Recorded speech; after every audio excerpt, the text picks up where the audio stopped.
Yan. So itong kahan na to marami masilya na, may mga masilya.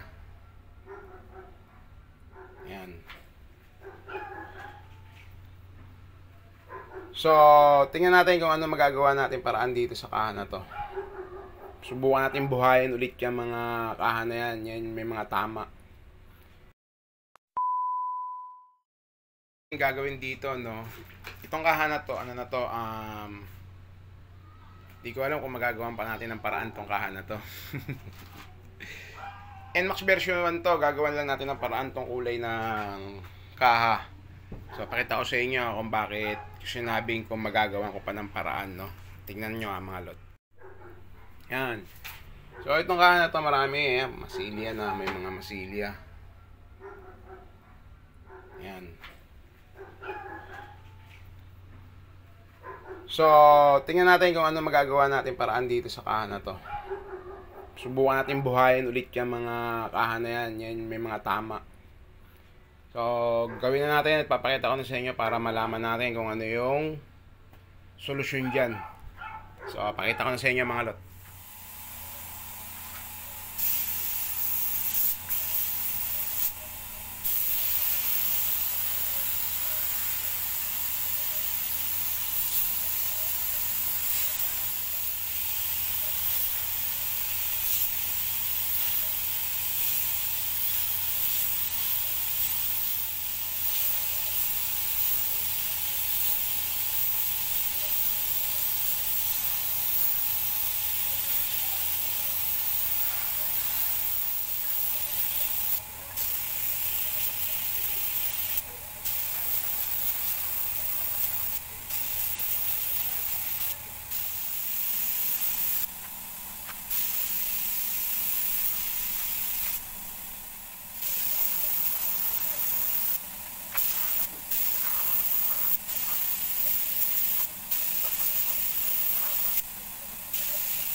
Eh mga lot, tapos na yung ginawa natin dito sa kana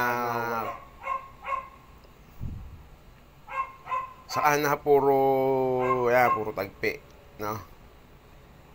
Yan, ginawa natin siya rat look. Yan, so yung kalawang yan mga lot, parang 3D yan, magaspang talaga siya, no? Pag hinipo mo, alam mo talaga kalawang. So, ayan na siya. Tapos, ayan, nilagyan ko lang ng detalye.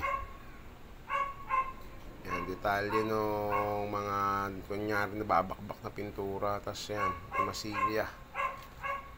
Ayan. So, pakita ko pa sa inyo yung iba, mga lot.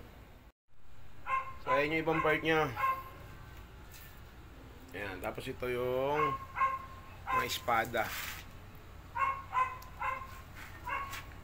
Ang mayari nito taga Bicol, di ko lang alam mga lot ko, mabibidyo ako to ng buo, no?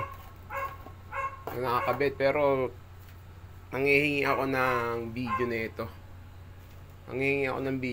Ayan. Lagyan akong Torrio paint kasi ayun yung request ng may-ari. Kaya manghihingi ako ng video niyan or picture pagka nakabuo na, no, pag nakakabit na sa motor. So, ayan na. Tapos na siya. Tayo na lang natin kung makakahingi tayo ng nagbibigyan naman tayo ng kulay, ng picture or video. Sana medyo maliwanag para may post natin ng maganda. Ayan. So, ayan na yung rat lock natin mga lot. Tapos na siya. So, ayan. Pangan na lang natin yung makabit.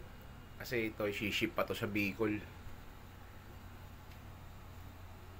So, tingnan natin kung ano yung kalalabasan nito mga lot. So, yun, kita-kita ulit mga lot pagka nabuo to.